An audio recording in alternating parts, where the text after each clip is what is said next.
Fala galera, análise pré-jogo de Goiás e Vasco pela 30ª rodada do Brasileirão. Antes de começar a análise, fica aí meu pedido para você se inscrever no canal, deixar um like e compartilhar o vídeo para o YouTube divulgar mais esta análise.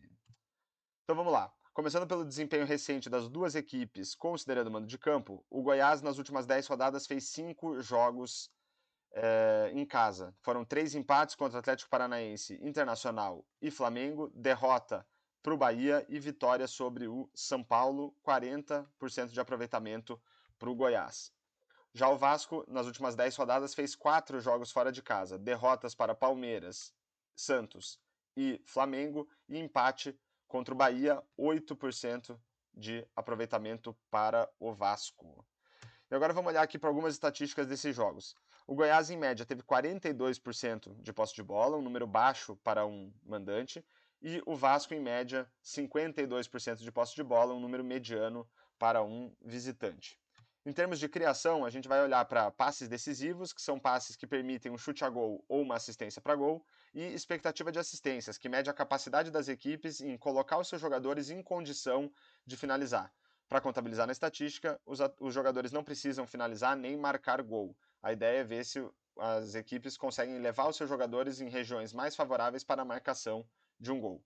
Em termos de passes decisivos, 10 em média para o Goiás, 7,2 para os seus adversários. Em termos de expectativa de assistências, 1,03 em média para o Goiás, 0,91 para os seus adversários. Então o Goiás supera, né, os seus adversários em média, mas não são números muito expressivos. E além disso, os adversários têm conseguido um bom número para a expectativa de assistências, um número de médio para alto, esse valor aqui de 0,91, considerando os times visitantes. Pelo lado do Vasco, em média, 9 passes decisivos dos seus adversários e 6,8 do Vasco. Em média, 0,67 de expectativa de assistências para os adversários e 0,66 para o Vasco. Aí a gente vê um equilíbrio nessas duas estatísticas, basicamente, entre Vasco e seus adversários. E o Vasco tem conseguido aqui um número mediano de expectativa de assistências e um número de médio para baixo de passes decisivos por jogo. E olhando agora para algumas estatísticas mais relacionadas a finalizações, em média o Goiás tem dado 12 finalizações por jogo e seus adversários 11,2, então a gente vê um equilíbrio. Em termos de expectativa de... Só que, enfim, só olhar para a quantidade de finalizações não ajuda a gente a entender a qualidade das oportunidades criadas e nem a qualidade das finalizações em si. Então, por isso, a gente olha para a expectativa de gols, que ajuda a gente a projetar o número de gols que uma equipe deveria ter marcado com base nas oportunidades que ela criou, e a expectativa de gols pós-chute vai considerar também a qualidade das finalizações para calcular essa projeção. Então, em termos de expectativa de gols, um equilíbrio, 1,03 em média para o Goiás e 1 para os adversários. E quando a gente considera a qualidade das finalizações, 1,45 em média para o Goiás, 2,17 para os seus adversários. Esse número aqui deve estar influenciado aí pelo placar contra o Bahia, né? Que o Goiás tomou 6 gols, então a expectativa de gols pós-chute nas finalizações do Bahia deve ter sido bem alto. Quando a gente olha para o número de gols efetivamente marcados, a gente vê aí um equilíbrio. Em média, o Goiás tem marcado 1,4 gols por jogo e os seus adversários também 1,4. Então a gente vê aí um equilíbrio, né, nessas estatísticas entre o Goiás e os seus adversários, sem considerar, obviamente, a expectativa de gols pós-chute ali, que muito provavelmente, por conta do jogo contra o Bahia, ficou um número mais alto ali para os adversários. Olhando agora pelo lado do Vasco, em média, 12,8 finalizações dos adversários e 10 do Vasco. É um número um pouquinho maior aí para os seus adversários. Em termos de expectativa de gols, 1,38 para os adversários, 0,81 para o Vasco. Quando a gente considera a qualidade das finalizações, a expectativa era que os adversários tivessem marcado cerca de 1,58 gols por jogo e o Vasco 0,91.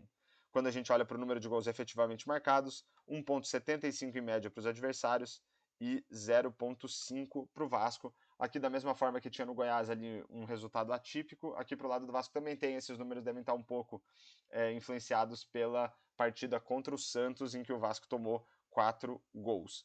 De qualquer forma, o Vasco aí sendo superado pelos seus adversários em termos dessas estatísticas aí mais relacionadas as finalizações.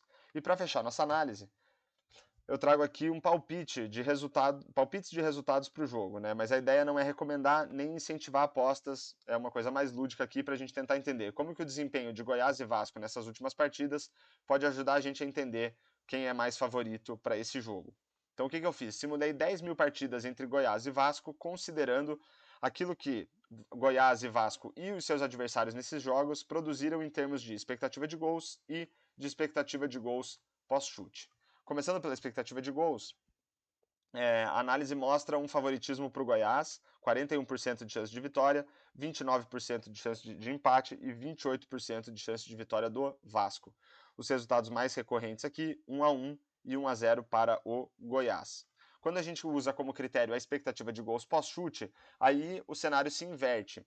35% de chance de vitória do Goiás, 24% de chance de empate, e aí o favoritismo passa para o lado do Vasco com 40% de chance de vitória. Muito provavelmente aqui esse resultado está influenciado porque a expectativa de gols pós-chute para os adversários do Goiás foi muito alto.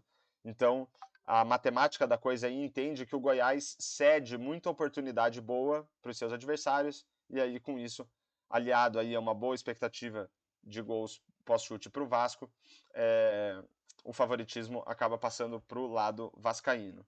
Os resultados mais frequentes, 1-1, com 11% de ocorrências, e depois 2-1 para o Vasco, com 10% das ocorrências. Então vamos ver aí, ficou uma análise bem equilibrada, né, pelo lado da expectativa de gols.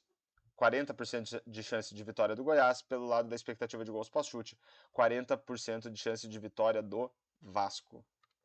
Então, fechamos aí mais uma análise pré-jogo de Goiás e Vasco. Espero que vocês tenham gostado da análise. Fica aí meu pedido novamente para você se inscrever no canal, deixar um comentário e um like e compartilhar esse vídeo para o YouTube divulgar mais esta análise. E falou!